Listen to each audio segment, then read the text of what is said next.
Well, hello, everyone, and welcome here to Nashua. Nick Anastas, Kristen Cameron with you, getting set for the 2026 NHIAA Girls Lacrosse Division I semifinal between the defending champion Portsmouth Clippers and the Exeter Blue Hawks. The number 1 seed, the number 4 seed. The winner will take on Souhegan in Tuesday night's championship game. For Portsmouth, it's been quite a run over the last few seasons under head coach JoJo Kerrigan. They've captured the last 2 Division I state championships, went undefeated this season. Had no problem in the quarterfinal round against Bedford as they beat the Bulldogs 19-3. And in the eyes of many in the know, appear to be once again the favorite here on semifinal weekend. Exeter, they looked pretty good the other night. They've won now 4 in a row after a 12-6 regular season under head coach Angela Palmer. They had a wire-to-wire win when we saw them the other night against Nashua South. Quarterfinal victory of 18-6. We had a running clock in the second half. So Exeter, are they good? Yes. Are they good enough to beat Portsmouth? Seems to be the question here heading into this second semifinal. Portsmouth has been the team to beat all season long. They have really ridden their momentum coming off of their championship win last year, and they have gotten even better. They were so good with a young team, and now that their team has even more experience, more time under their belts playing together, they've really been unstoppable, led by a slew of college commits, high-powered offense, and really just a well-rounded team. Can they string together another championship season? All things point to yes right now, but they've got the Exeter Blue Hawks ready to give them a hard time today. They did meet once during the regular season.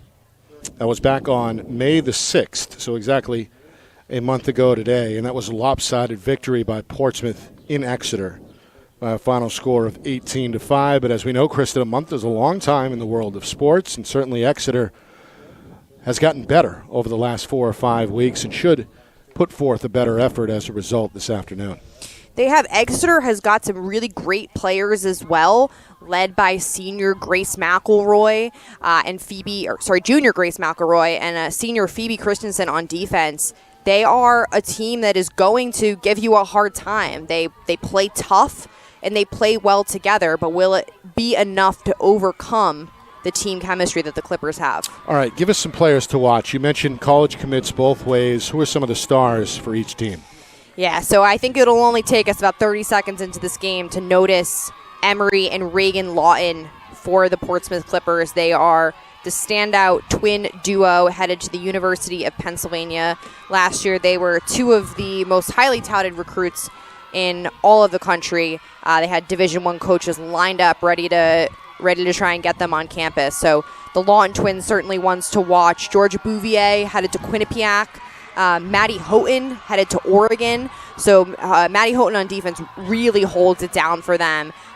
Leader of that defensive unit. And then also offensively, Lily Patterson headed to Brown. So I could just keep going with these commits. And Ginger Vinciguerra headed to Pitt. Really great ACC team on the rise. Like, those players, I could keep going. This roster is so stacked, but I think they have this next player up mentality, and so if one player is face guarded on offense, good luck. You've got 6 more who are ready to take it to the cage. Now, what does Exeter need to do here to try and even things out? So possessions are going to be key. You've got to limit the amount of opportunities and touches that Portsmouth has with the ball. So winning draw controls, dominating 50-50 ground balls, and then being really communicative on defense. So Portsmouth certainly has players that can score, but can Exeter compensate for that by talking well, sliding well, moving really well defensively, and then making saves in cage could really be momentum for the Blue Hawks. We may see 2 Exeter goaltenders get time today. That's been kind of the MO for Coach Palmer all season. She has a senior in Molly Byrne and a junior in Maggie Lilly. Both have had their moments this season, and both saw action in the quarterfinal win the other night against Nashua South. So a little bit of a different take there. Does that impact things either way for either Exeter or Portsmouth? For Portsmouth, I guess it'd be more of an adjustment having to face two goaltenders. Yeah, so Exeter's going to want to go with a hot goalie. Wouldn't be surprised if, because they do have two capable goaltenders, if things aren't going well with one, you might as well try the second. For Portsmouth, I don't really think it matters too much who they see in cage. Now that the best goalie in the state and Paige Fenner has been eliminated from the playoffs, I think to them it's a cage and we're going to shoot on it. We're going to score regardless of who's in there. Well, you mentioned it earlier today. Pinkerton fell in overtime to Souhegan by a score of 8-7. The Sabres tied the game late after trailing the entire way. They score on a free position shot with inside of 2 seconds to force overtime, and then in the final minute of OT, get the game-winning goal from Izzy Stevenson. So Souhegan, they'll be there Tuesday night. The question is, will it be Portsmouth or Exeter on the other side in the Division I championship? Hot here tonight. This one slated for a little bit of a later start than we originally intended because of the overtime session between Souhegan and Pinkerton. We're off the ground here about 15 minutes or so after 6 o'clock. Nonetheless, this crowd is here. They're ready to go. There's several students along the fence here at Stello Stadium, and more folks continuing to fill out the bleachers.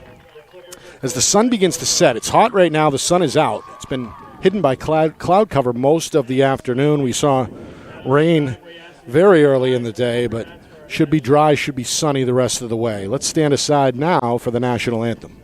The New Hampshire Tomahawks promote the highest level of club lacrosse, not just in the state, but in the country. For over 20 years, 95% of New Hampshire All-Americans have been Tomahawks. Looking to get recruited, their directors help each athlete find the right college fit through individual guidance, strong relationships, and consistent communication with college coaches. The Tomahawks prepare players to compete at the highest level, providing access to the best regional and national tournaments for maximum exposure. More than 1,000 alumni have gone on to compete at the collegiate level, including the ACC, Big Ten, Big East, Ivy, Patriot, NESCAC, NE10, and more. At the New Hampshire Tomahawks, players train with the same coaches and teammates, building elite skill, chemistry, leadership, and confidence. Every session combines high-level, position-specific instruction for all positions.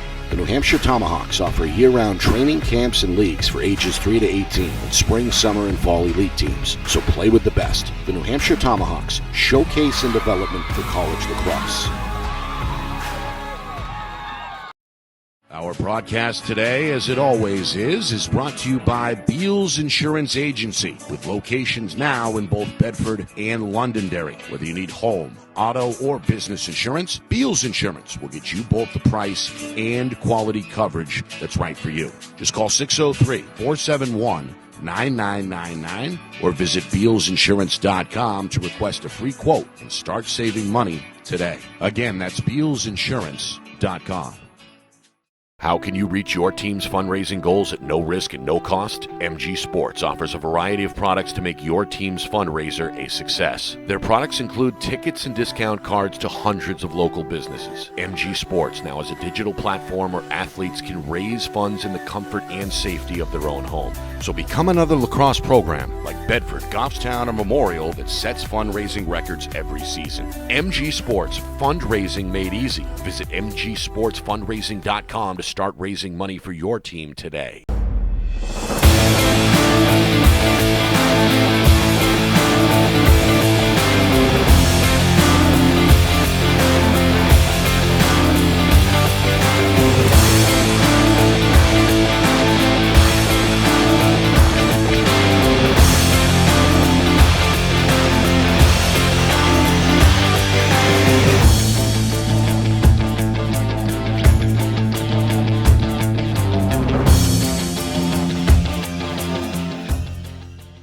The New Hampshire Tomahawks promote the highest level of club lacrosse, not just in the state, but in the country. For over 20 years, 95% of New Hampshire All-Americans have been Tomahawks. Looking to get recruited, their directors help each athlete find the right college fit through individual guidance, strong relationships, and consistent communication with college coaches. The New Hampshire Tomahawks offer year-round training camps and leagues for ages 3 to 18 and spring, summer, and fall elite teams. So play with the best. The New Hampshire Tomahawks, showcase and development for college lacrosse.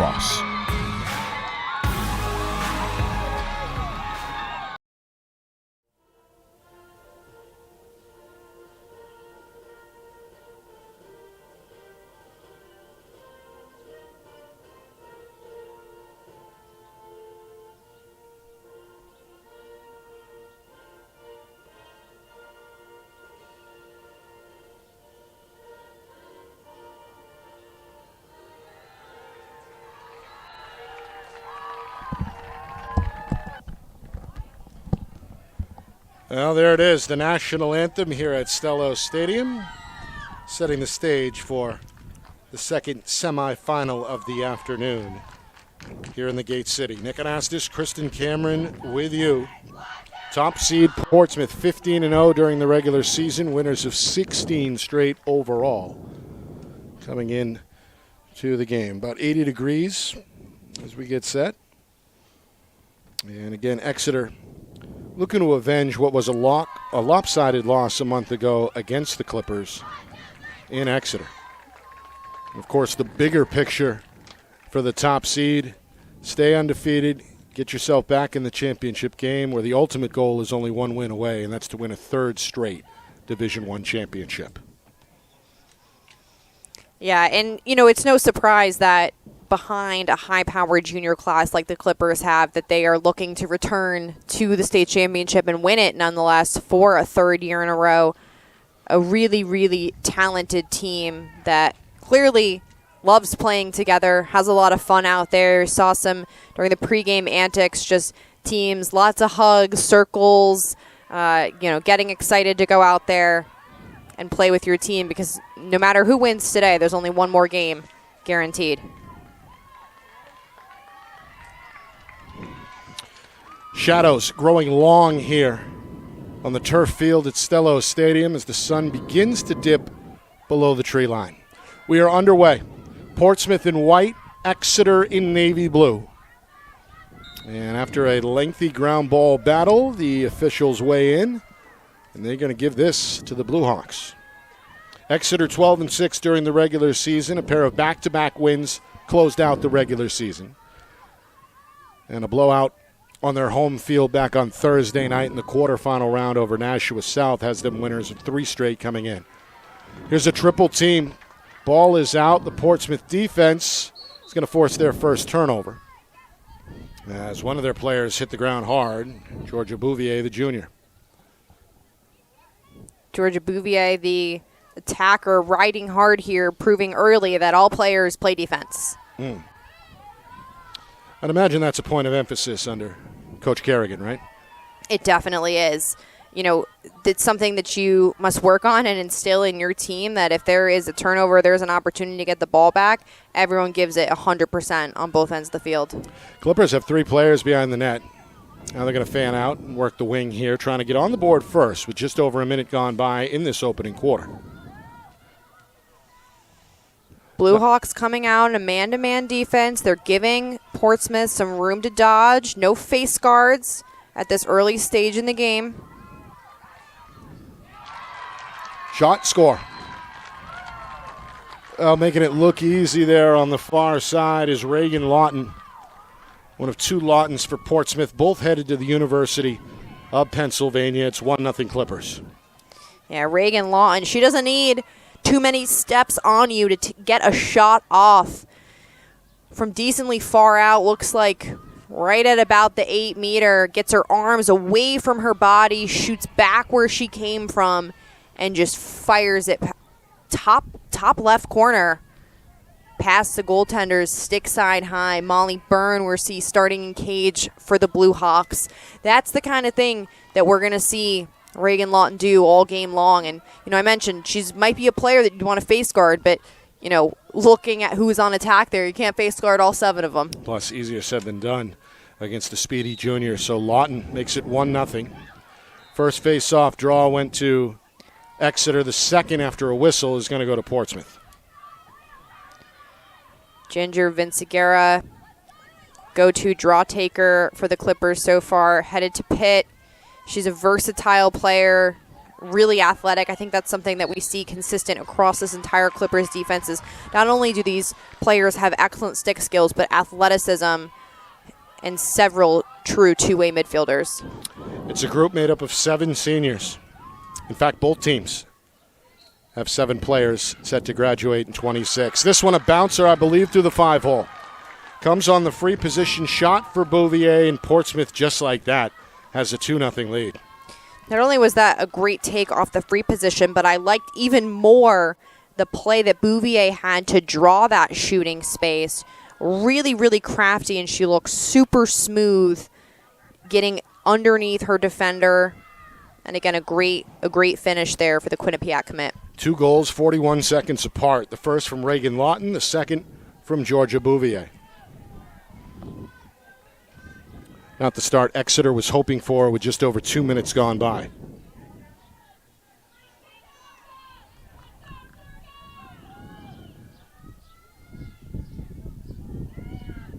Got movement on the wing here. The official has not released the ball yet. So we get a rematch in the circle between Vinciguerra and Wilhelm. This one scooped up by Vinciguerra. And Portsmouth has won 2 of the first 3. Some speed shown here on the clear. Bouvier takes over, goal line extended, and charges towards the net. Draws 3 defenders, ball out, still loose. Exeter is tackled there from behind, and now we do finally get a whistle. That's the senior defender, Lizzie DeLello, who went flying. As we see there on the replay, some legs tangled up. Now, it's early in this second semifinal game, but already I'm noticing kind of a contrast in officiating between the 2 games. So first game was called very tight. Most contact was whistled immediately. This game seemed to be letting them play a little bit more. So it really goes to show that as a player, you've got to notice how the officials are calling the game and adjust. And as a player, you liked it loose, or you were okay with the officials weighing in? I would have rather played in game 2 from what I'm seeing so far. Yep. Just, the momentum of the game, this is the fastest game on 2 feet. As long as the game is safe, this is something that, all these players headed on to the next level. It's the type of contact and physicality that they're going to, see for years to come. There's a nice takeaway by Addie Delisle, the senior, and that's going to spark the Portsmouth break. Clippers with numbers, but they'll slow it down here near side as Bouvier is going to take a jog behind the cage. 4 minutes in, 2-0 Clippers. Portsmouth, the top seed overall, undefeated during the regular season and in search of their 3rd straight Division I championship. One-on-one move here. Elliot Blankensop. Shot. Score. Well, Blankenshop showing off the footwork there. The sophomore able to light the lamp early, and it's 3-0 Clippers. Elliot Blankensop there with a great move. Looks like she gets through 4 Blue Hawks defenders to find her way to the cage. The key here that she did was she protected her stick and she didn't run through stick. So, didn't risk that offensive charge call. She was very under control. Again, really good stick protection in order to get that one past Molly Byrne. Again, a 3rd unique goal scorer this early into the game. I think that will be a theme that we'll see throughout the game. It's just the diversified scoring efforts from the Clippers. Really highlights the depth and the balance of this Clipper team, right? And depth is really key this late in the season. Again, squeeze a lot of games into a little amount of time over the course of a roughly 2-month-long season. For a lot of these teams who don't substitute very much and run a lot of 2-way minis, this is the time in the season when, you can start to be worn down. But Portsmouth certainly does not have any depth concerns. Meanwhile, running the gauntlet is Vinciguerra. Shot and score, able to beat the goaltender low when it's 4-0 Portsmouth. 4-0, and our now 4th unique goal scorer for the Clippers. Ginger Vinciguerra showing what she can do in the draw circle, and now as a dodger, she takes that hard left-handed, again, really protects her stick well. I like that stutter step first to create some separation from defender Grace McElroy there. And then just a good shot. Really good placement so far from the Clippers with their shooting. Portsmouth has come ready to play. 4-0, 4.5 minutes in. After losing the first draw, they've won the last 3 as well. Vinciguerra looking to stay hot. Now, if we look at this draw, it's not just about the draw takers who are facing off. It's about the players on the circle and the athleticism that we see from both teams. So Lawton versus McElroy there will be a tough battle all game. Each team's 2 of their best athletes. Meanwhile, comes the lefty. Eye on the cage. Shot and score for Riley Benavidez. Not to be denied there. Took a look and took off. right down the middle to make this 4-1, and Exeter's on the board. Great take from the sophomore, Riley Benavides. She was fearless inside there with a couple Portsmouth defenders right on her, and a beautiful left-handed shot. That is exactly what you coach. Arms away from the body, follow through across the body, and picks that bottom right corner to get her team on the board. Both attack units hot out of the gate. So we've seen now a combined 5 goals in less than 5 minutes. They look good. That was the kind of jump start that Exeter needed. Again, after winning that first draw control, they really haven't had a chance to do much of anything on their offensive end, and Benavides didn't waste any time when given the opportunity. So can Exeter keep the party going? Vinciguara may have gone early there. Again, battling with Benavides. They're going to redo it. Yeah, the officials have been... It's a challenge to get these draws set up with these two players. They've been almost in like a deep squat setup here. When both players are applying so much pressure to the ball and the sticks, it can be hard for the officials to get it set where the sticks are parallel to the ground. And again, the ball has to go over their shoulders, which is why they redrew after that first attempt. Blanketsop had it, took a shot upstairs, and the whistle will reward Portsmouth. Good battle there on the circle. The sophomores look pretty good in the early minutes here for Portsmouth. So Blanketsop secures possession. A short clear attempt here as Haley Stahlkamp, the junior, gets to midfield and finally passes it off into the corner as Portsmouth looks to get their attack settled as we near the midway point first quarter. Portsmouth has opted for some settled offense, which I like. No need to wear themselves down too early in this game. Plenty of room here on the wing. Here comes Reagan Lawton to the middle. Shot went wide. That one screeched past the goaltender. Backed up by Patterson for Portsmouth, who's ready for the restart. Double team. Patterson in trouble. Ball is out and scooped up on the move by Exeter's Kea Cargill. Cargill, the sophomore defender, takes a bump, still has it, looks for her goaltender, but the pass is off the mark. We've got a foot race. Ball rolling to the far corner. Portsmouth gets there first. Ellie Patrick, the sophomore midi, able to scoop. Clippers keep it at this end. Emery Lawton looking to slow things down up top. The UPenn commit now wants a one-on-one. Going to dance around here and give it over to Vinciguara. Back near side for Patterson. Patterson to the middle. Split dodge. Shot. And that one wide as well. Much cleaner take for Patterson that time. First time she ran into a bit of trouble. Credit to the Blue Hawks. They held their position on defense and were able to cause that turnover. But again, Patterson, she's able to get through traffic, and so she was going to find a way that second attempt. And while Reagan Lawton flips it, shot there by Blanketsop is swallowed up.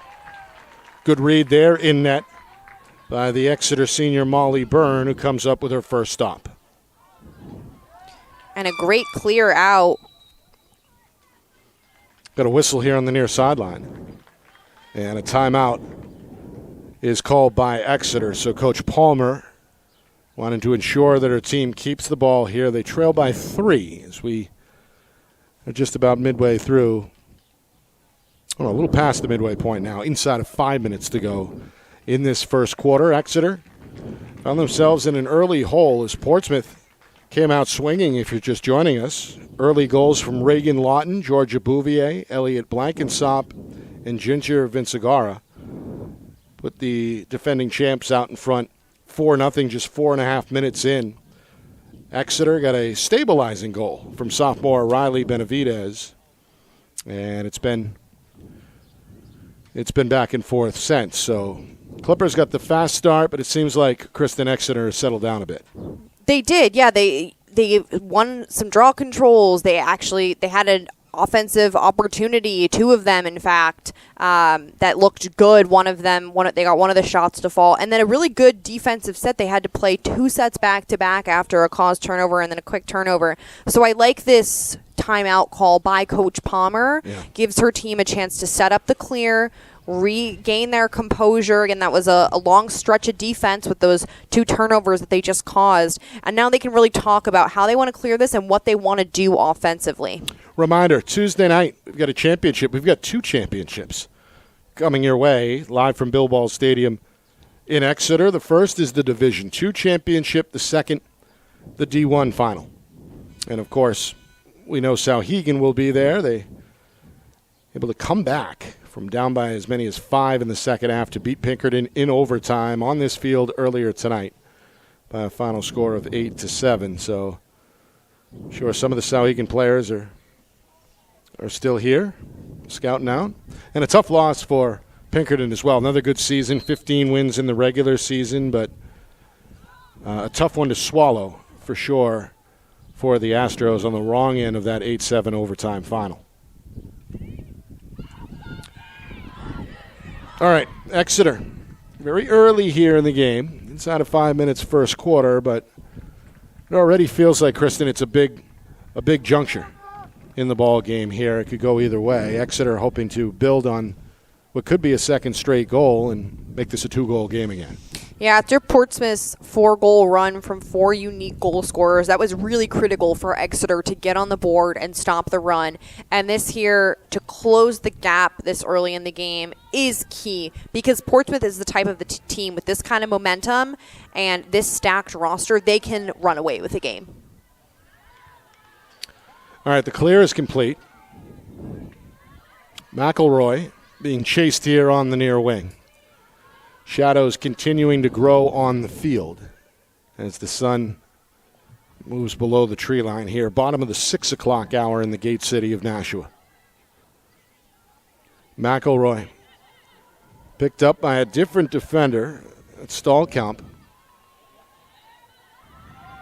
Now back up top, Wilhelm, who was tremendous in the quarterfinal win the other night over Nashua South, led the way with 4 goals. One of the players to watch in blue tonight.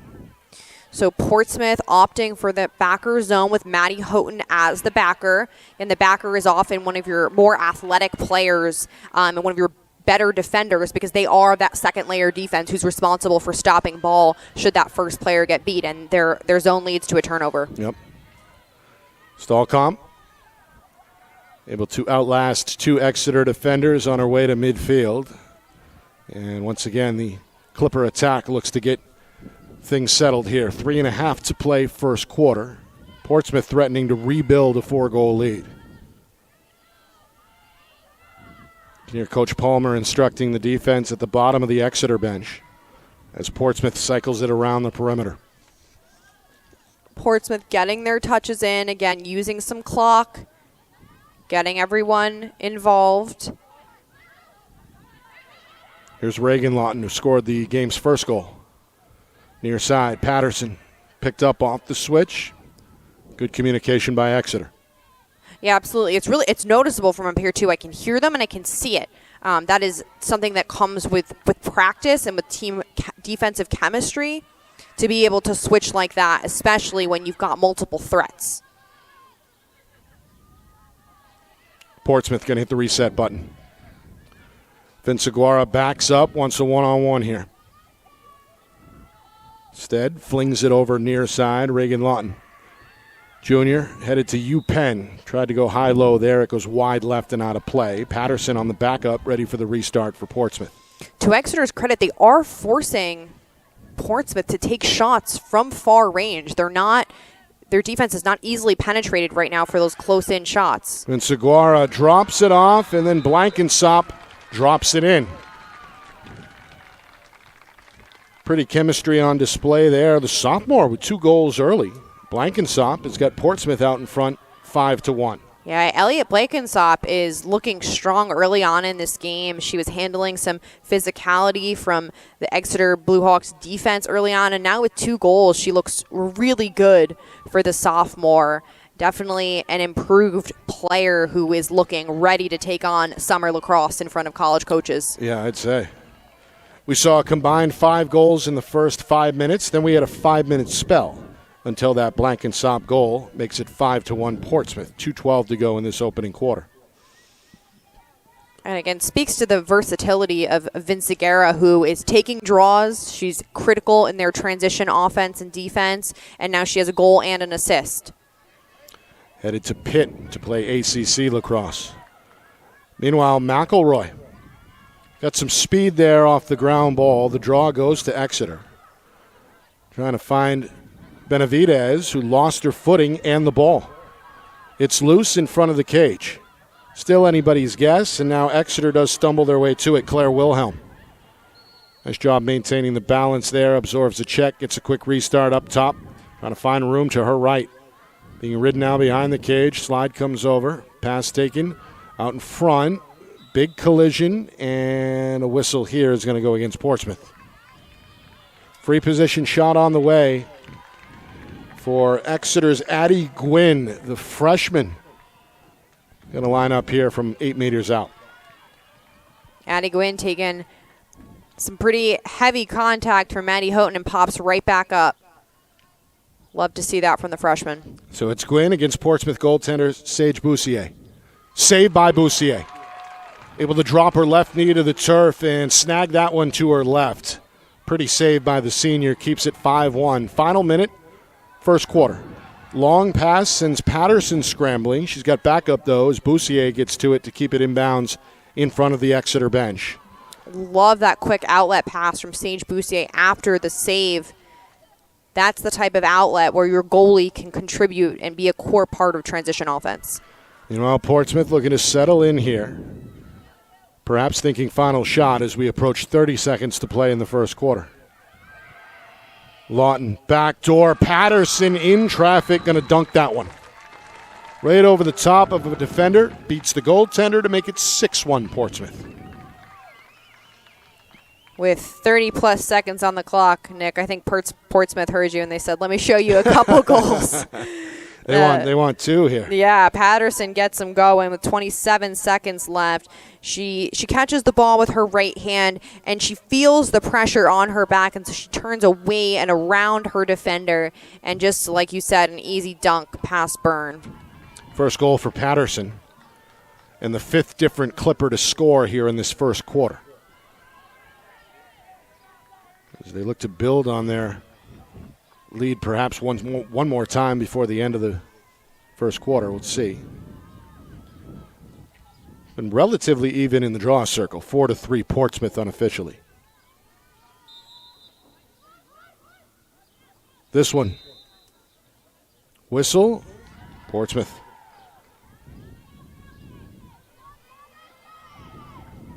Down to 15 seconds.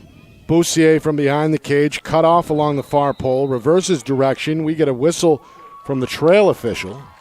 Yeah, it's turned over. They call Bouvier for stepping in the crease when she tried to work it at X there. I think if that didn't happen, Portsmouth was on track to string together a second goal. Here's a steal. Trying to get one more shot off, they'll run out of time.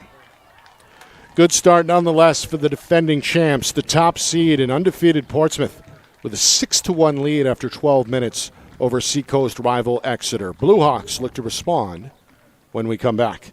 You are watching the 2026 NHIAA Girls Lacrosse Division I Semifinals right here on Friday Night Lights, New Hampshire. We're broadcasting in conjunction with the NFHS Network.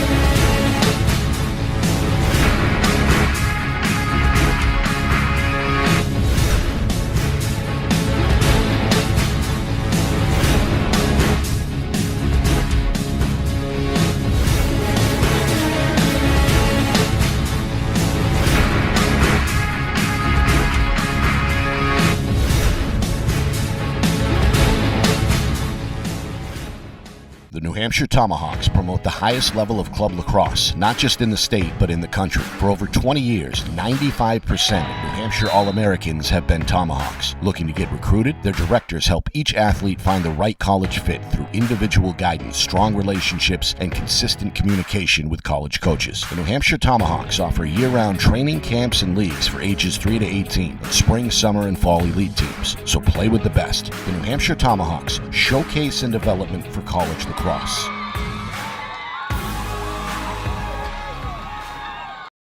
Our broadcast today, as it always is brought to you by Beals Insurance Agency, with locations now in both Bedford and Londonderry. Whether you need home, auto, or business insurance, Beals Insurance will get you both the price and quality coverage that's right for you. Just call 603-471-9999 or visit BealsInsurance.com to request a free quote and start saving money today. Again, that's BealsInsurance.com.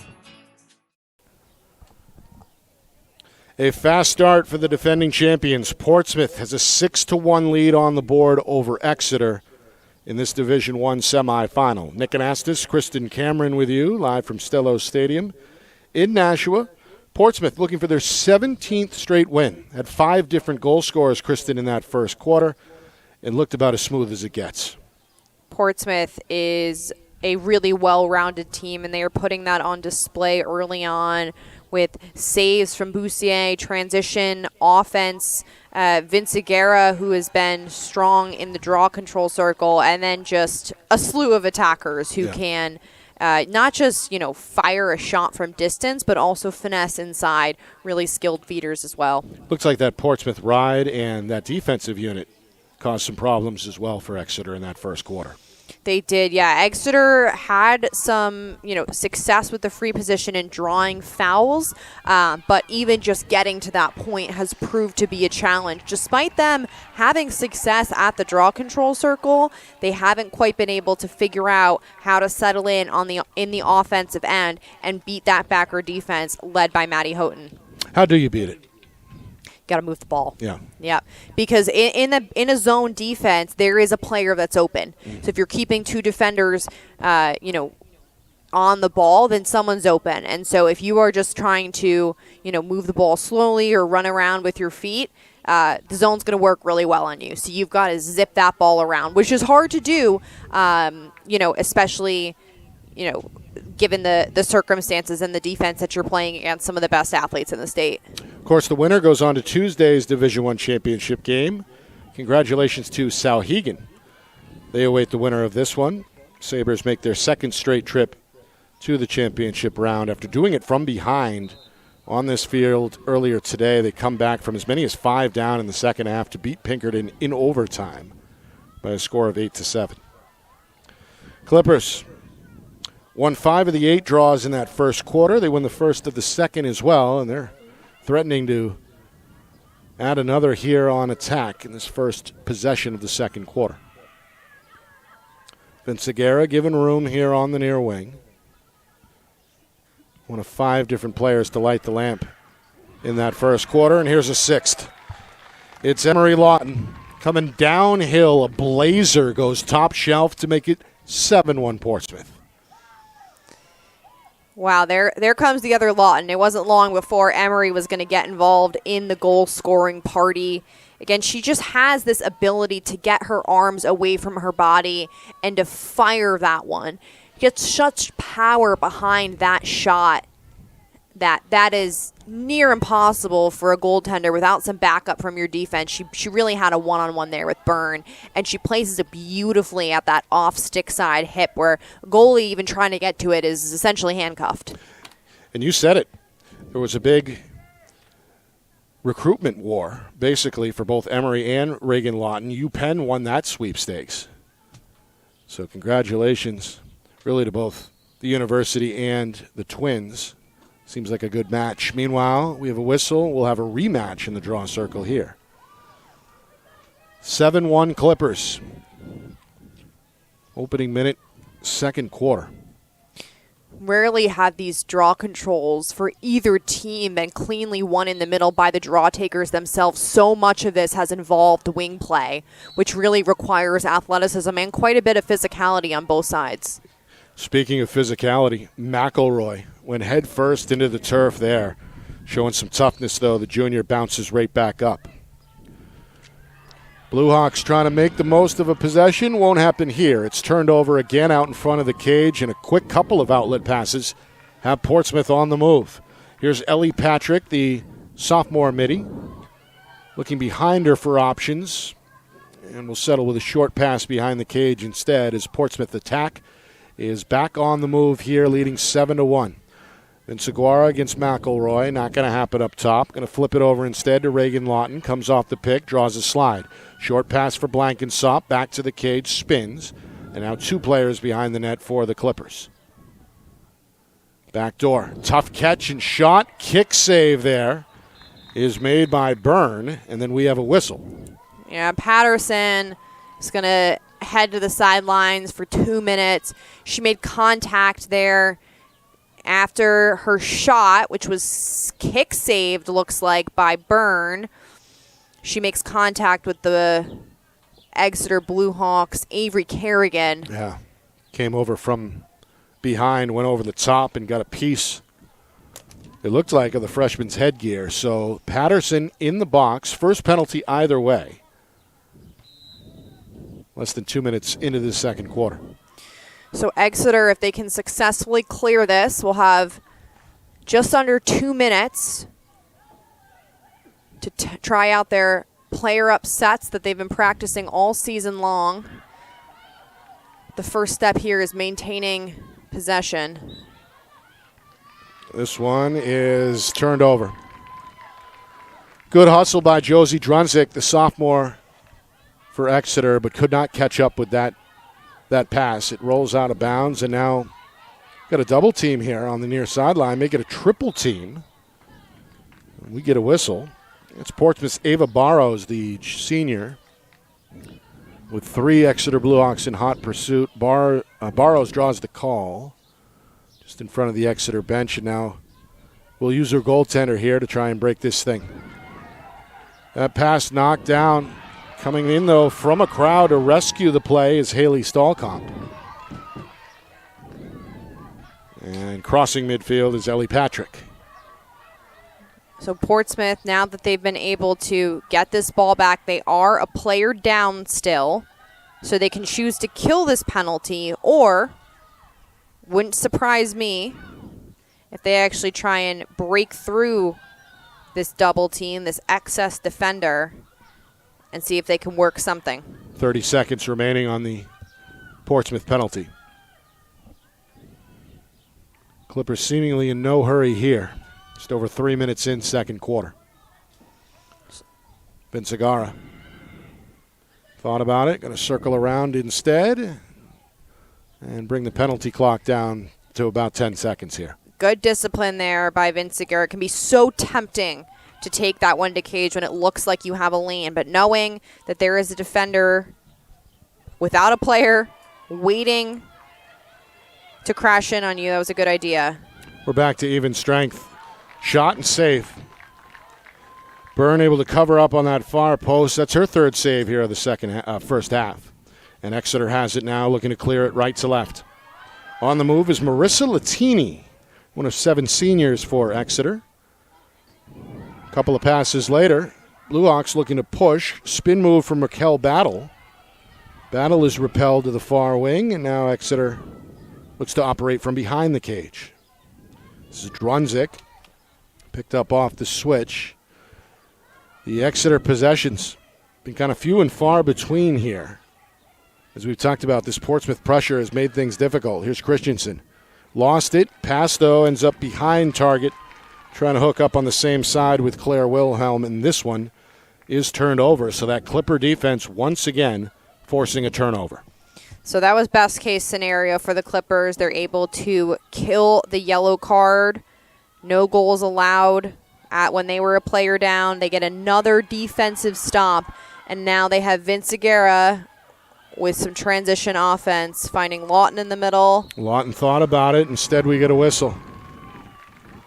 Yeah, shooting space there? Yeah, that's all you got to do. She doesn't even need to, take too many steps in. She has her eyes away from her body. It looks like she's a shooting threat with the defender right in front of her that's going to get whistled and put her on the line.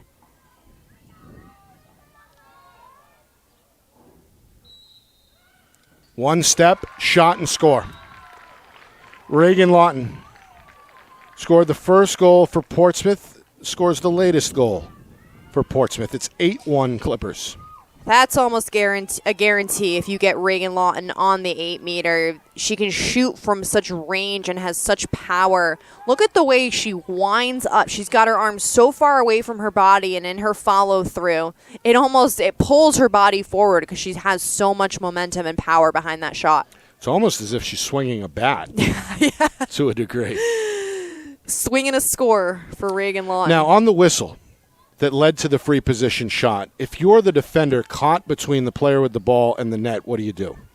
Yeah, so in that case, if you don't put yourself in the way, Reagan Lawton's probably going to score anyways. So you might as well, give your goalie a chance. But the ideal scenario to not get called for shooting space is you approach on an angle. So you've got to lead with your stick, get your stick in position first in front of that attacker, and then get your body in front of them. Meanwhile, Portsmouth staying hot at the draw circle. They've won 7 of 11 unofficially. And draw a whistle here on the far wing after crossing the 30. We're about to cross the midway point, second quarter. Clippers have been in control. Scored the first 4 goals in the opening 5 minutes. Led 6-1 after 1 quarter, and that lead is ballooned to 8-1 here, 6 minutes into the second. Can you hear that Exeter defense, though, still communicating loudly on the defensive end. And they're going to force an errant pass here up top. Reagan Lawton trying to recover and does draw contact from behind against McElroy. Clippers 15-0 during the regular season. Quarterfinal win over Bedford extended their win streak to 16 games coming into today.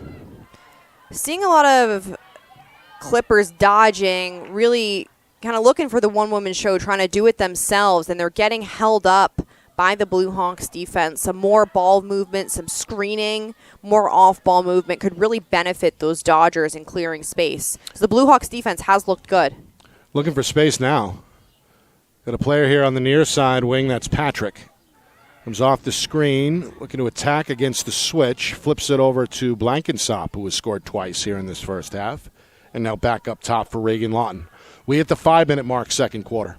Long possession here for Portsmouth. Flipped over the backside, one Lawton sister to the other. Tic-tac-toe for Patterson, but the plot is foiled out in front of the slot. Recovered in a crowd by Patrick. Back door. They find Blankensop. There's a save and a whistle. Hit on the shot, free position look coming for Portsmouth from the near wing as Elliot Blankensop, who has played well, looks for a hat trick here on the free position shot. And that's what some fastball movement can do for you. Creates those openings. Save. Byrne with the stop, her fourth save, and the whistle goes Exeter's way. Well, the seniors look pretty good despite letting up the 8 goals. Has done what she can in the pipes, including stopping that one from point-blank range. Quick clear the other way. Shot for Benavidez does not get through. It stays inbound behind the cage. Brooke Battle gets to the ground ball. Her centering feed finds McElroy, who goes back door, but that one too high. Floats away from the target. The Portsmouth defense gets to the ground ball as once again it's Patrick on the scene for Portsmouth. Near side, Ava Brunel. One of the youngsters in the game, the sophomore, hooks up with the senior goaltender, Sage Boussier. Boussier out of the net here, trying to help out on the clear. Blankensop, long pass. Finds its target. At midfield, it's Maddie Houghton. Believe it or not, this stretch in the second quarter is kind of a long one for Portsmouth without scoring. They're used to just firing the ball in the back of the net, but the Blue Hawks have been really strong in their 1v1 defense, and stringing together some caused turnovers in addition to burned saves are really giving the Clippers a hard time and testing them in this game. 4 saves for Byrne. And Portsmouth has been held off the board the last nearly 4 minutes. Good clear there. Raquel Battle pumps the brake. Now it's Christensen behind the cage. The senior attacker, one of 7 Exeter seniors, hoping to extend their career one more game. Pass out in front, shot and score. It's Addie Gwynn, the freshman. Nice cut. Pass on time from behind the cage, and Gwynn makes it now 8-2 Portsmouth. Really good offense. Started with Phoebe Christensen there working it behind the cage. She's headed to play at Belmont Abbey for her collegiate career. Works it around to then the freshman Gwynn, who maintains composure on the inside after a bit of a high pass. She handles that one really well and uses that to her advantage. She changes the level, catches that high ball, and puts it low past Boussier. So Exeter trying to stay afloat with 2:38 to play until halftime. Coming up at halftime, full recap, stats, highlights, analysis. A look back at the other semifinal, a thriller, an OT thriller between Souhegan and Pinkerton. That's all coming up at the halftime break. Nick Anastas along with Kristen Cameron in this 2026 NHIAA Girls Lacrosse Division I semifinal. The winner heads to the championship game on Tuesday. Pinkerton continuing to create an advantage at the circle now, Kristen. They've won 8 of 12. Yeah, they've really figured out the ground ball game. So not necessarily winning them cleanly, taking more effort and exertion to scrap for those ground balls, but they are coming out on top. And Portsmouth looks to settle it down. I think this is a smart approach by them. They aren't playing run and gun type offense. They're settling it in. They're getting their touches around, working it around.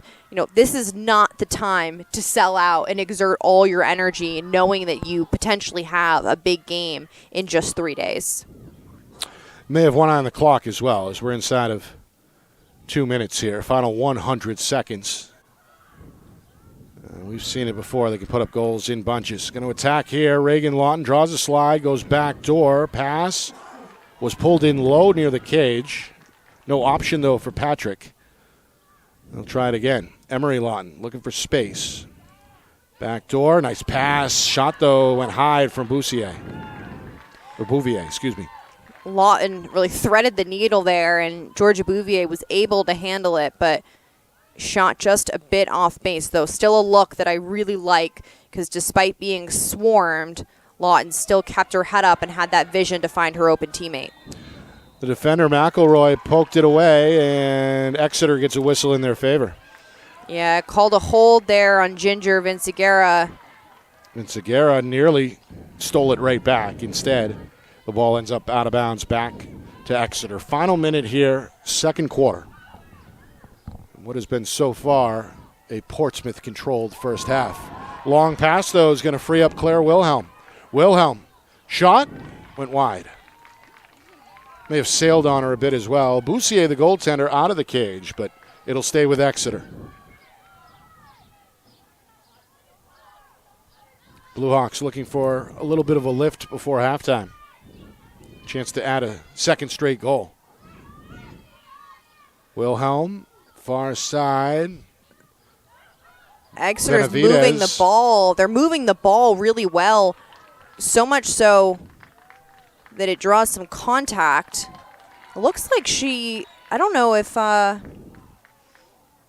Stallkamp realizes yet. Now she does that. Yep. She's going off with a yellow card for that horizontal extension. It comes with 9 seconds remaining before halftime. That is the second Portsmouth penalty. Coach Kerrigan having a word with her junior defender. Exeter, meanwhile, trying to beat the clock.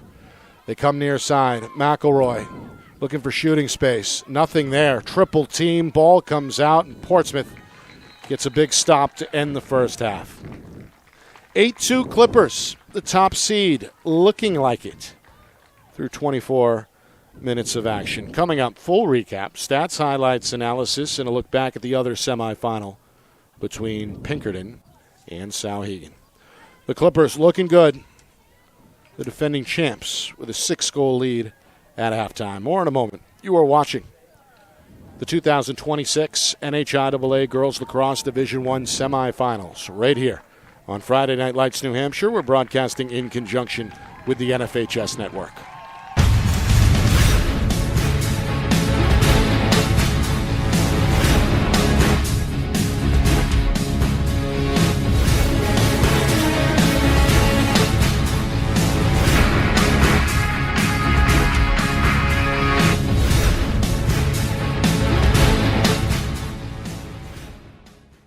Hampshire Tomahawks promote the highest level of club lacrosse, not just in the state, but in the country. For over 20 years, 95% of New Hampshire All-Americans have been Tomahawks. Looking to get recruited? Their directors help each athlete find the right college fit through individual guidance, strong relationships, and consistent communication with college coaches. The Tomahawks prepare players to compete at the highest level, providing access to the best regional and national tournaments for maximum exposure. More than 1,000 alumni have gone on to compete at the collegiate level, including the ACC, Big Ten, Big East, Ivy, Patriot, NESCAC, NE10, and more. At the New Hampshire Tomahawks, players train with the same coaches and teammates, building elite skill, chemistry, leadership, and confidence. Every session combines high-level, position-specific instruction for all positions. The New Hampshire Tomahawks offer year-round training camps and leagues for ages 3 to 18 and spring, summer, and fall elite teams. So play with the best. The New Hampshire Tomahawks, showcase and development for college lacrosse. Our broadcast today, as it always is brought to you by Beals Insurance Agency, with locations now in both Bedford and Londonderry. Whether you need home, auto, or business insurance, Beals Insurance will get you both the price and quality coverage that's right for you. Just call 603-471-9999 or visit BealsInsurance.com to request a free quote and start saving money today. Again, that's BealsInsurance.com.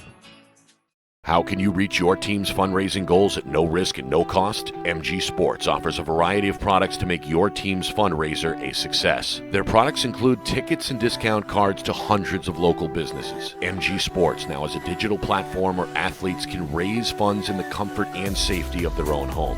So become another lacrosse program like Bedford, Goffstown, or Memorial that sets fundraising records every season. MG Sports, fundraising made easy. Visit mgsportsfundraising.com to start raising money for your team today.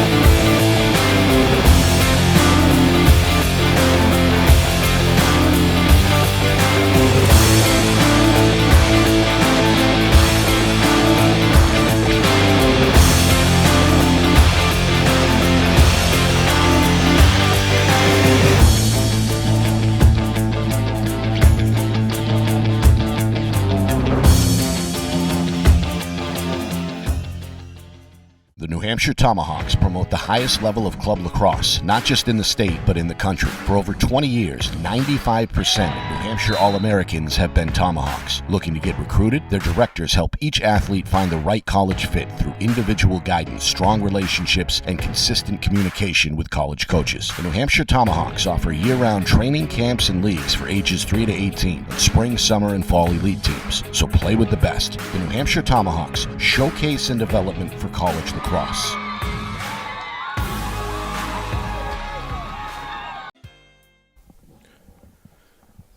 There's Coach Kerrigan in the middle of that Portsmouth huddle. Her team enjoying an 8-2 lead as we get set for the third quarter here in Nashua. Nick Anastas along with Kristen Cameron. It's the 2026 NHIAA Girls Lacrosse Division I Semifinals here on Friday Night Lights, New Hampshire. We're broadcasting in conjunction with the NFHS network. Clippers came out swinging. The two-time defending champs scored four goals in the first 5 minutes. Reagan Lawton, Georgia Bouvier, Elliot Blankensomp, and Ginger Vincigara in that order.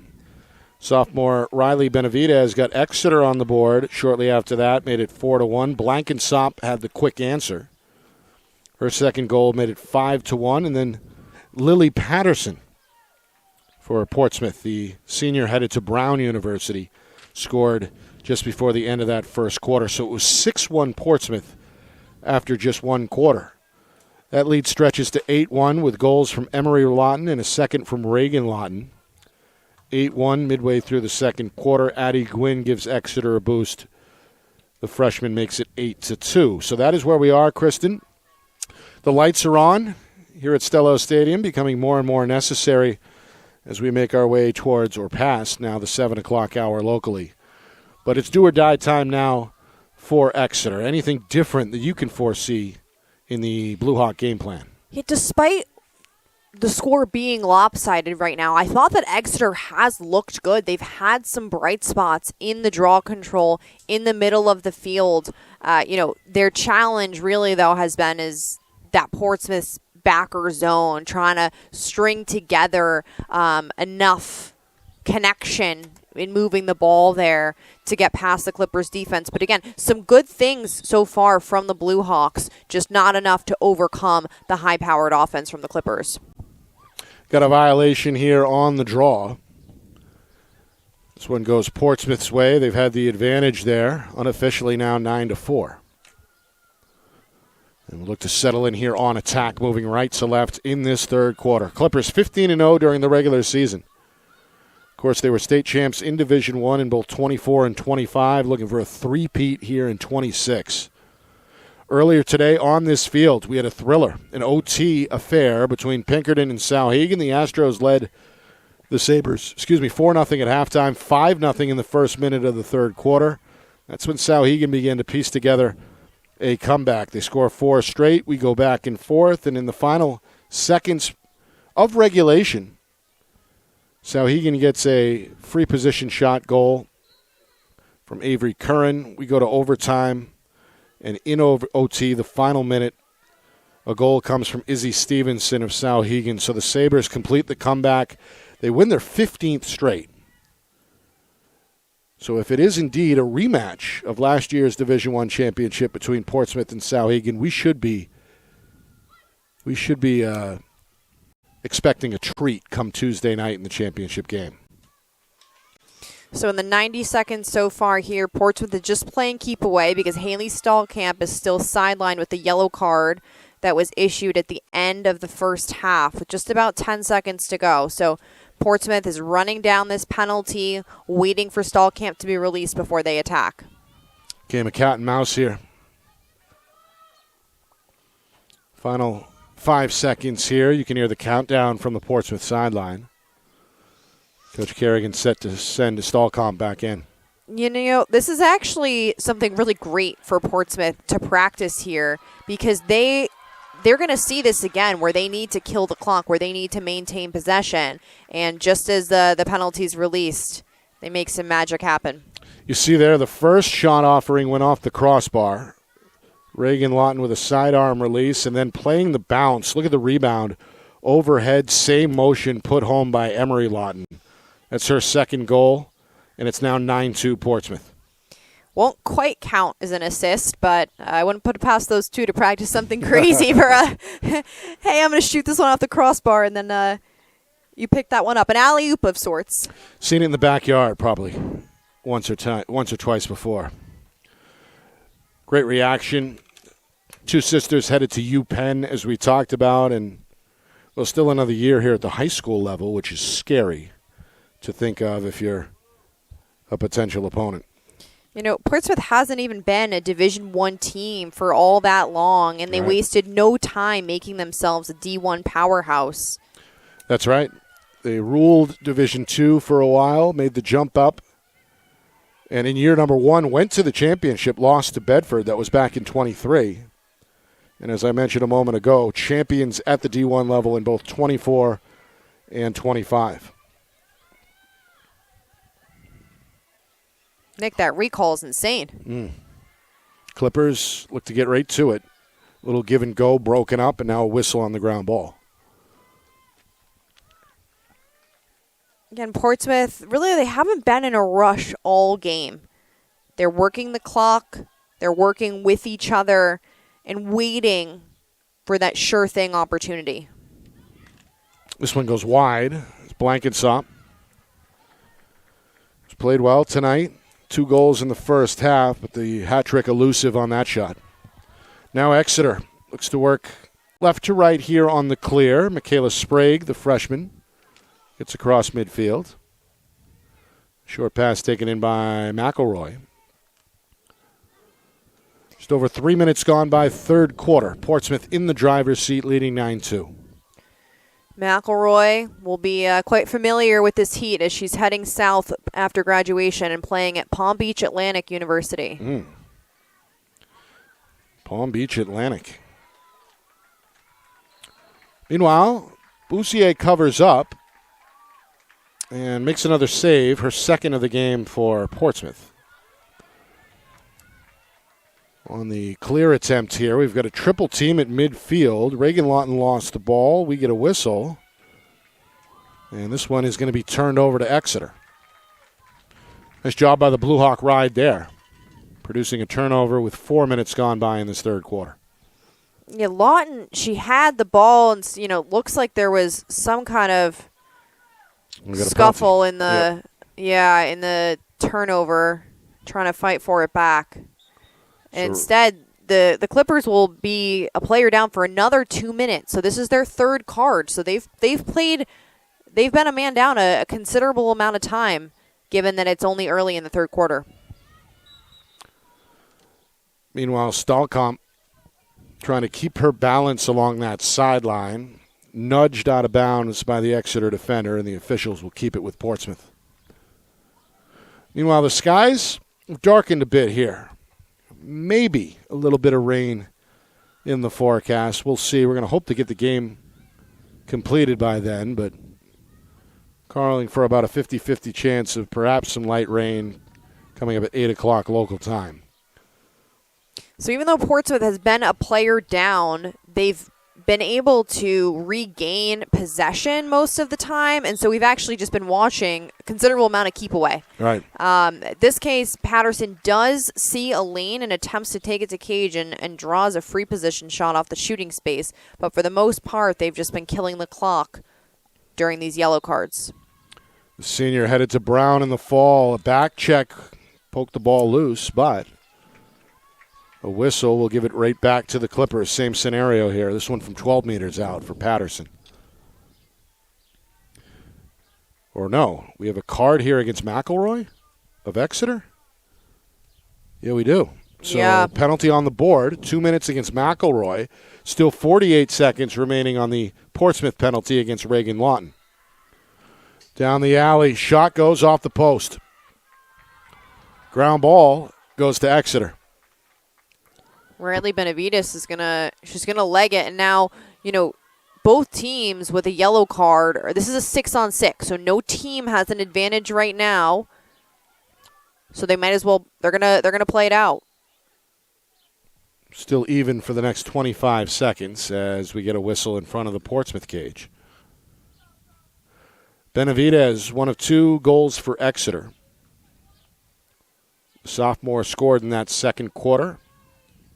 Her freshman teammate, Addie Glynn, added the second Exeter goal. And now looking for a third here. That one, I believe, went off the post as well. Rough landing by the shooter as well. It was still down. Meanwhile, Portsmouth, they crossed the 50 in a hurry, but the officials pumped the brakes. We do have a player shaken up. I believe that's Benavides. You see there, full weight, goes right down, lands hard on that hip. Seen quite a few rough and tumble spills today on this turf field at Stellos. Yeah, Benavides, she was already going down in the motion after the shot, and it looks like she might have gotten some more contact on the back from defender Maddie Houghton. Don't think the ref saw that because it looked like she was already falling, but she'll come catch her breath on the sideline, hope that she's okay as play resumes. Yeah, good sign walking off the field under her own power. And having a word with the Exeter coaching staff. So we hit the midway point, second quarter. Portsmouth with a big 9-2 lead. And looking for more here, as now they have an advantage for the next minute plus. Somebody's open. Yeah, so being a player up is something that you practice. This is not just a, hey, let me, toss the ball around and see who's open. Most teams have a couple go-to plays designed to move the ball and get the ball typically to one of your best shooters and finishers on the inside. Still 40 seconds on the penalty. Back door, broken up. Goaltender's got it. Burns' pass, though, is batted away, and this one taken away in the corner. Good hustle by Bouvier. Still an advantage here for Portsmouth for another 20 seconds. Shot on the run, wide out of the stick there of Reagan Lawton. So Portsmouth today has been, letting some shots fly I would say in a championship game against Sauhegan that they would face should they make it there, those are the types of shots you might want to rein in a little bit more. Make some better decisions. Certainly with the backup, you'll get the ball back. But in a game that you're more contested by tougher defense, more physicality, some of those shots are just not going to work. Got a timeout here. Portsmouth wants to talk it over. First time out since halftime either way. It comes with inside of 5 minutes to play in this third quarter. Nick Anastas, Kristen Cameron with you. Semifinal Saturday here in Division 1. Sauhegan completed a big comeback earlier to beat Pinkerton in overtime by a score of 8-7. That one really tough to beat from a fan's perspective. Just a thriller to call, a thriller to watch. This one has been more one-sided. Portsmouth came out swinging. The defending champs scoring 4 goals in the first 5 minutes. They led 6-1 after the first quarter, pushed that lead up to 8-1, had to settle with an 8-2 lead at halftime. Emery Lawton has the lone goal of this third quarter. And that is where we are, 9-2 Portsmouth as they look to get back to the championship game for a 4th straight year. They're in the hunt for a 3rd straight title. And a victory today, Kristen, would be their 17th in a row. Yeah, I think that's a little bit of an uncharacteristic day from the Portsmouth offense. Even though the score looks good, 9 goals, nothing's been really that smooth. They aren't stringing things together like I've seen them before. And so I like this timeout call from Coach Kerrigan. I think she saw that there wasn't much working in that set. They were, taking some okay shots. But this gives the offense an opportunity to come in, talk about it, reset, and then go out with a renewed focus. And 1 goal for the Portsmouth team in a quarter is not the usual. And so, we've talked about before, are these teams focused now? There are other distractions. It's a busy time of year. A team like Portsmouth could easily be looking at playing in the championship for the 4th year in a row. How much of that do you credit to the Exeter defense here in this third quarter? Yeah, they've been all over them, giving them a really hard time. Their sticks are up, they're moving well, but still, I think you can only give them so much credit when you're playing against a team like Portsmouth, who typically is just so strong on offense. Meanwhile, if you're Exeter, how do you generate some more shots here against this Clipper defense? Yeah, I think the first thing that you have to try to do is move the ball faster. They have both teams. I would say overall it's been a slower paced game. Gotta zip the ball around. And if you don't necessarily trust yourselves or your stick skills to do so, more off ball movement. So more cut throughs, clearing throughs, working that 2-man game and some of those isolations. Coming out of the timeout, Clippers in the white uniforms heading right to left, looking for spacing. Off the corner, catch, cutter, bouncer, shot and score. Goal number 2 for Patterson. Nice pass as well. It's 10-2 Portsmouth. That's exactly that type of connection and ball movement I was hoping to see coming out of that timeout. They set something up that they've worked on before. Good backdoor cut by Patterson. Good look by Emery Lawton on the inside. Those are the type of passes strung together that result in that Clippers magic that we've been seeing all season long. Looks like a give and go. Yeah. Patterson to Lawton, back to Patterson, and that's the magic formula on that play for Portsmouth, just as Coach Kerrigan drew up. 10-2, largest lead on the board for the Clippers, as they've scored both goals in this third quarter.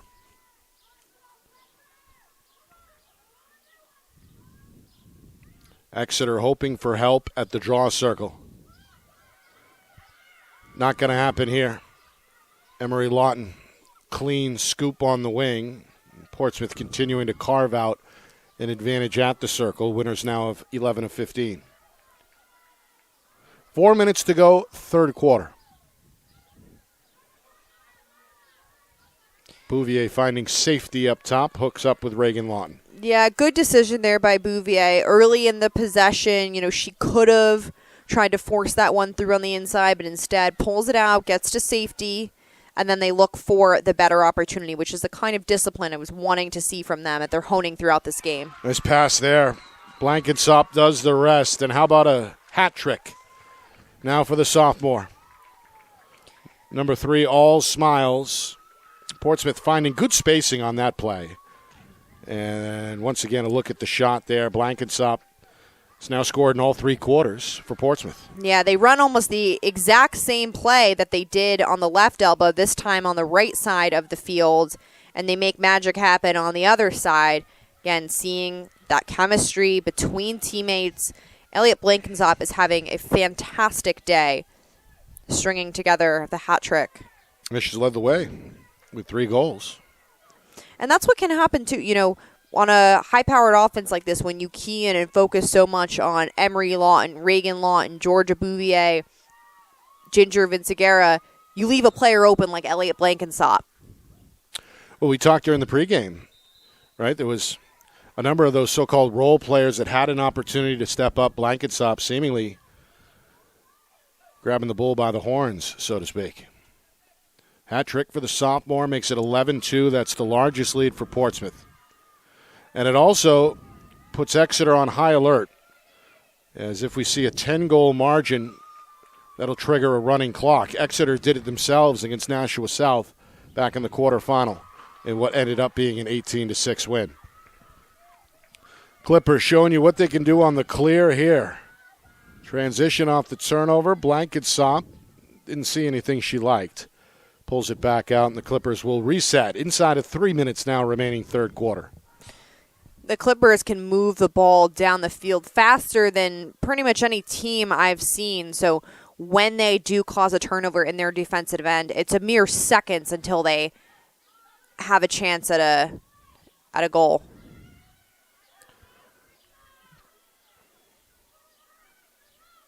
Three players behind net. Bouvier fishes out a long pass for Vinciguerra. Blue Hawks sticking in their man-to-man defense. Grace McElroy with the matchup against Emery Lawton. Again, they're not face guarding, but they're trying to deny passes, making them just a little bit more difficult. Ultimately, they find spacing out in front, and it's Vinciguerra who scores again. Second goal for the senior, headed to the University of Pittsburgh. 12-2, Portsmouth. This is the Portsmouth lacrosse that we're used to. Ball movement, pass, goal. And this time, it puts them a 10-goal lead and starts the running clock. Right. That clock ticking now, down to 95 seconds and counting here, third quarter. Of course, the ruling with that, if it's 10 or above, we get the running clock. If it drops back down to single digits, we get a stop clock once again. Yeah, so that's Exeter's focus now. If they want to keep playing more playoff lacrosse, if they want to claw their way back in, they've got to close that deficit to 9 goals. So a draw control here is key, and Claire Wilhelm does it. Yep. Nice job by Wilhelm, who's fought hard today. This one, though, ends up on the ground. A little bit of a nudge. It's going to keep it with Exeter. Final minute here, third quarter. Maddie Houghton there, headed to Oregon. She's a really physical player, and again, the quarterback really of this defense. She's the backer in the zone, and a leader there who you can hear, who you can see with her stick up. Final 40 seconds, third quarter. Exeter hoping a goal will stop this running clock. Double team near the post. Shot out in front, and there's the finish. It's Wilhelm. Claire Wilhelm had 4 the other night in the quarterfinal win over Nashua South. Gets her first today, and that's big. It stops the clock once again with inside of 29 seconds remaining. Third quarter, 12-3 Portsmouth. Yep, that's exactly what they needed to do. Blue Hawks, really good ball movement there. I like the way that they're initiating from behind, using that feeder at X. You have Avery Kerrigan kind of quarterbacking that offense, finding Wilhelm in the middle. So you got Wilhelm wins the draw control and then stops the running clock with a goal. Yep. Nice job Wilhelm, of course, had 4 goals in that quarterfinal win over Nashua South. And has fought hard here today, gets the reward late in the third quarter. Big crowd on hand here at Stellos. Hoping for a competitive fourth quarter here, at least the Exeter fans are. We're going to have a redo on the draw.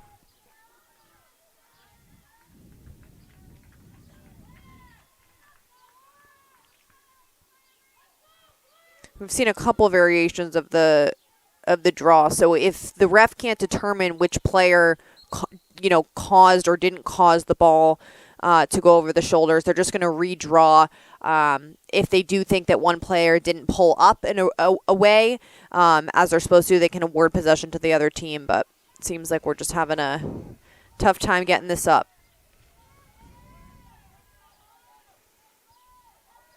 At the college level, they have sped up the game by when they need to redraw it. They actually don't redraw anymore. They just award alternate possession. Right.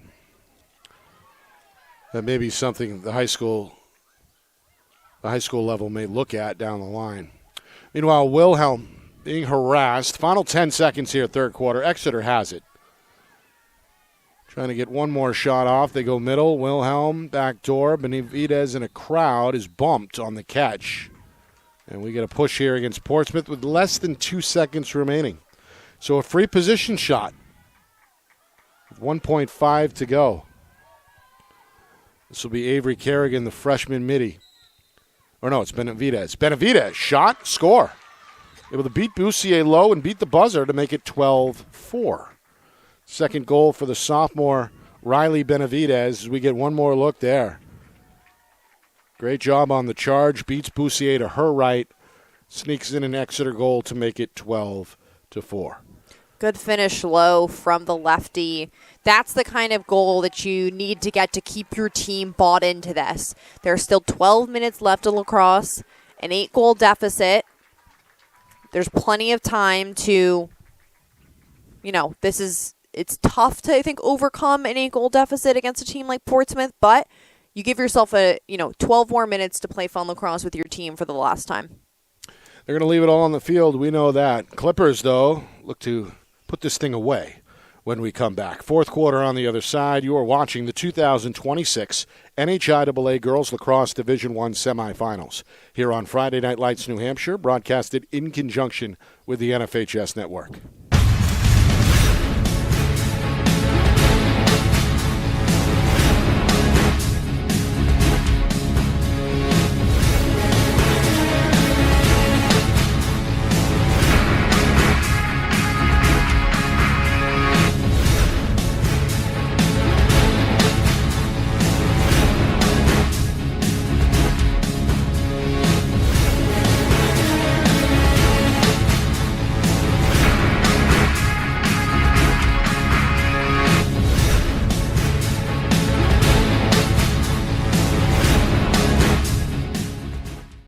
New Hampshire Tomahawks promote the highest level of club lacrosse, not just in the state, but in the country. For over 20 years, 95% of New Hampshire All-Americans have been Tomahawks. Looking to get recruited? Their directors help each athlete find the right college fit through individual guidance, strong relationships, and consistent communication with college coaches. The New Hampshire Tomahawks offer year-round training camps and leagues for ages 3 to 18, and spring, summer, and fall elite teams. So play with the best. The New Hampshire Tomahawks, showcase and development for college lacrosse.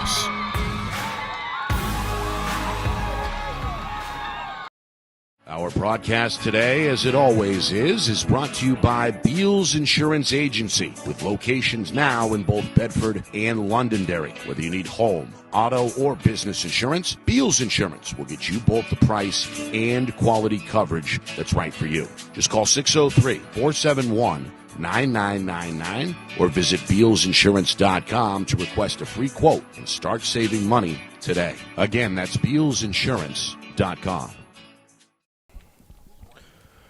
Start of the fourth quarter here at Stellos Stadium. Portsmouth, big lead here, 12-4 over Exeter, but things not done yet. Bluehawks score back-to-back goals in the final 30 seconds of that third quarter. They've got a stop clock for the moment. 12 minutes on the board remaining here in regulation. A trip to Tuesday night championship game is on the line. Exeter has trailed throughout the afternoon. Portsmouth led by as many as 10 late in that third quarter. Clippers looking for their 17th win in a row after going a perfect 15-0 during the regular season to earn the tournament's top seed. Exeter, win or lose today, Kristen, it's been a good run under Coach Palmer, 12-6 during the regular season. They did get that playoff win on their home field over Nashua South back on Thursday. You know, I'm sure Exeter, knowing that the championship is on their home field, had their sights set on Tuesday. But again, a really competitive landscape in Division I lacrosse this year, led by Portsmouth with Sauhegan on their tails this season. Exeter certainly improved. They're playing well together. They are a talented team. They've got some freshmen who are certainly making an impact and some youth who will continue to develop as Blue Hawks. But again, today they're fighting hard. When you're at the point of running clock, late in the third quarter, to stop that and then get another goal on top of that shows that they're not giving up. Coach Palmer's got to be proud of that for sure. Again, 7 seniors on both teams, hoping to extend their careers at least a couple more days. But I think the future is pretty bright for both teams. They're bringing back a lot of the core members of this unit. Meanwhile, Bouvier nowhere to go behind the cage. Looks like a patient possession here for Portsmouth. They already worked over a minute off this clock. We get a whistle away from, or no, it was on the ball. I think Portsmouth, patience is a theme for them throughout this entire game. They've, showed a sense of calm, urgency when they need it, but overall, they're playing smart, and they're using that clock to their advantage. Emery Lawton on the charge, denied. It's a nice save low there by the senior who has played the entire game, Ollie Byrne. Now it's 6 stops in cage for Exeter. See a new player in the mix for Portsmouth. That was Braylee Vischer in for Ellie Patrick. That name Vischer should be familiar. Of course, the Portsmouth head coach is Chad Vischer. This one goes wide. Blankensop, who has scored 3 times already, looking for another. It's backed up, though, inbounds by her teammate Reagan Lawton. Gonna fire one behind the cage and then swung out for Blankensop here, plays it off the bounce. 2.5 gone by, fourth quarter. Clippers still in the driver's seat, 12-4. Again, Portsmouth working this clock. There's no shot clock in high school lacrosse, so they're not in a rush. Meanwhile, Patterson fanned on the offering, was stripped on the release. And a quick field reversal there by Avery Kerrigan, the freshman midfielder. Kerrigan runs into trouble. Taken away by Stahlkamp, who has put together a pretty good game here for Portsmouth. Good two-way player. Nice pass along the sideline. And here is Braylee Vischer, the sophomore.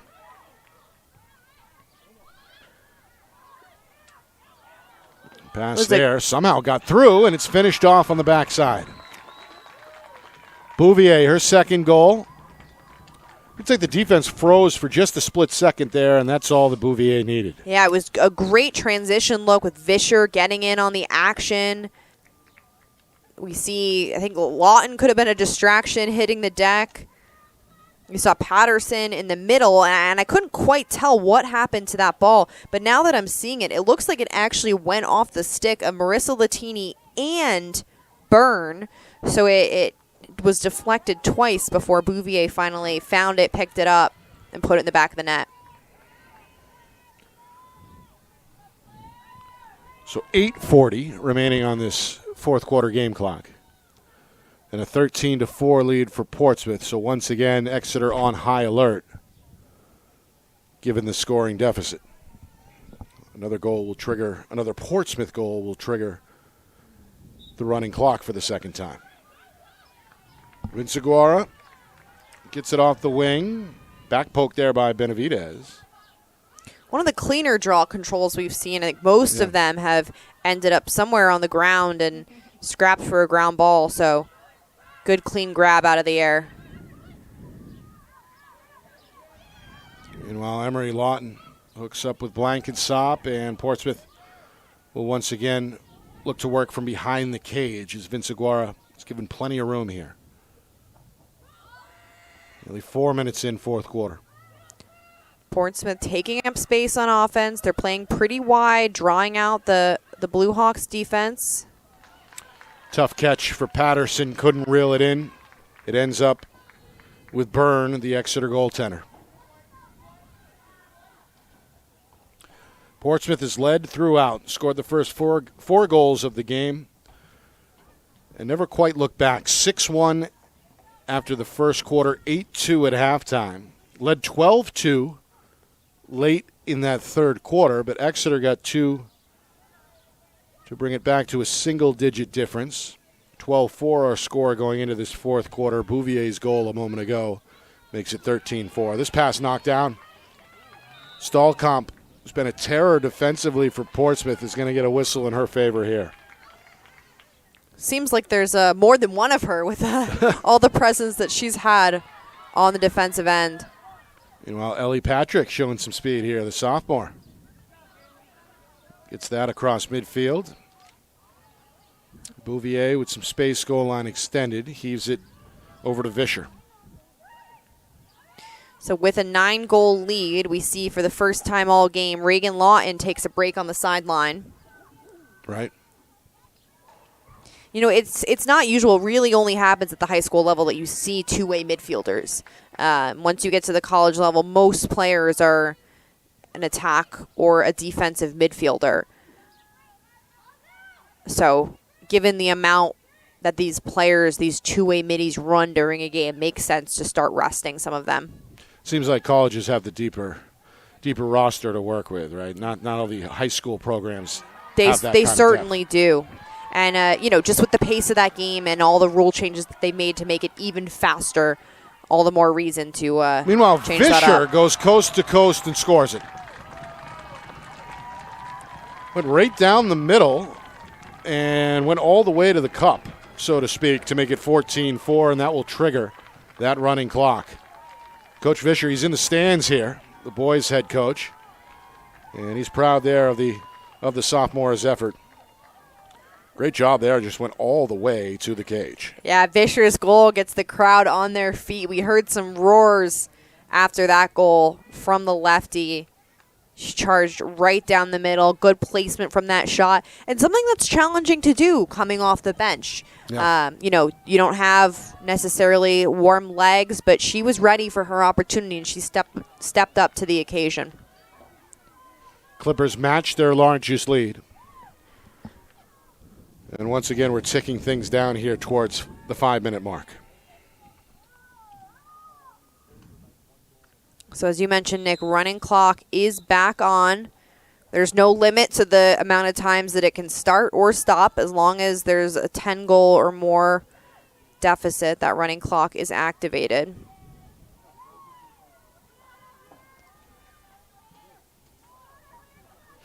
Meanwhile, in real time, it's been about 1:20 since that goal.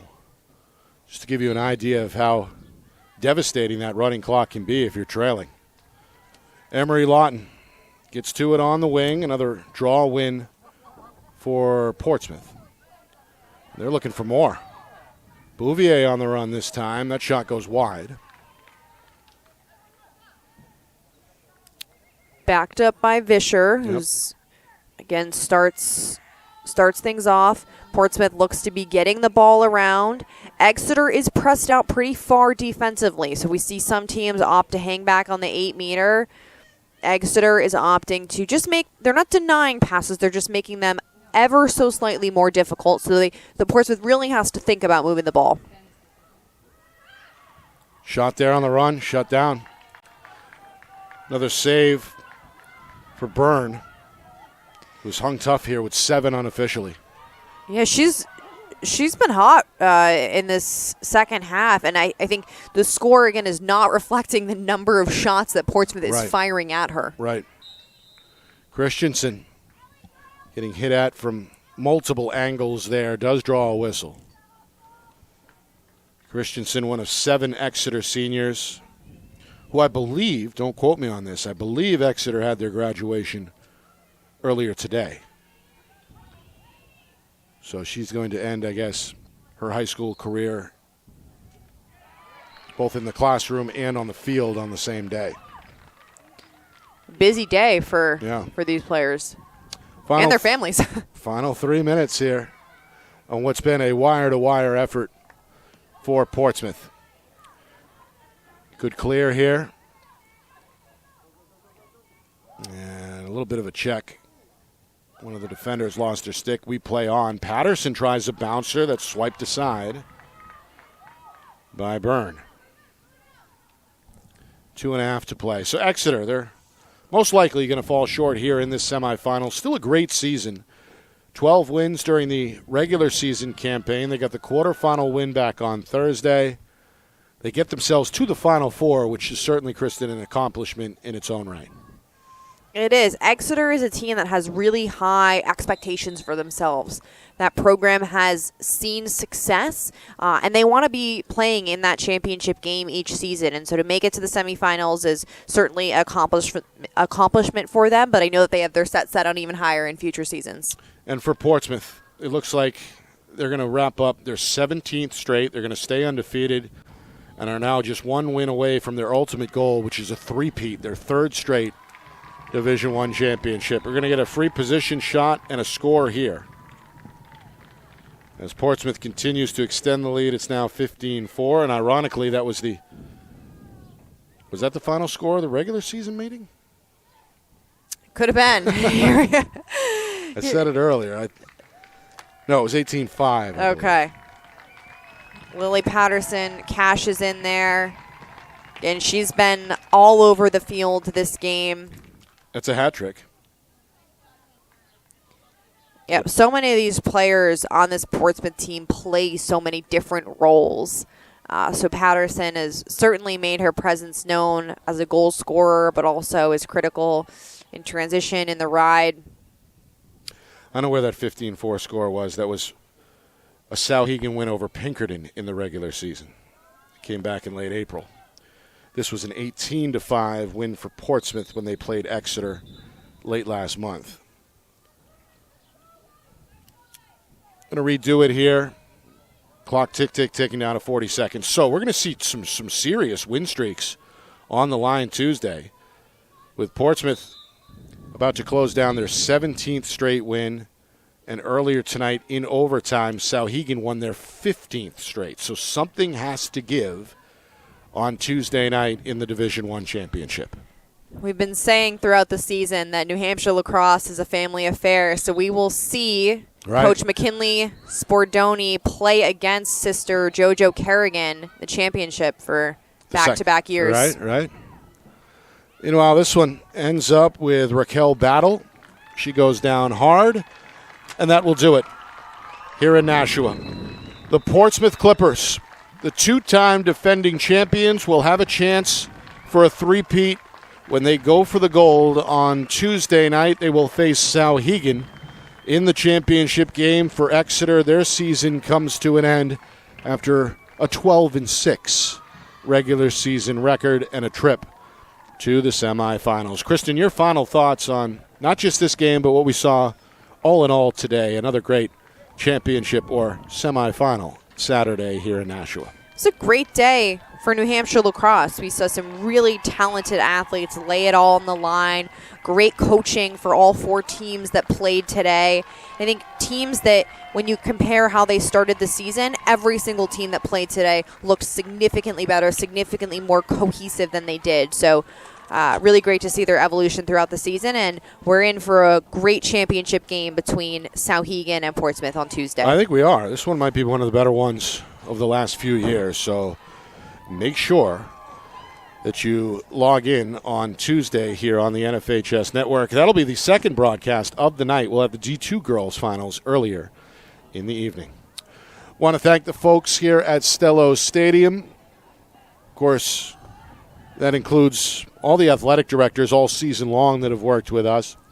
We appreciate that ongoing relationship.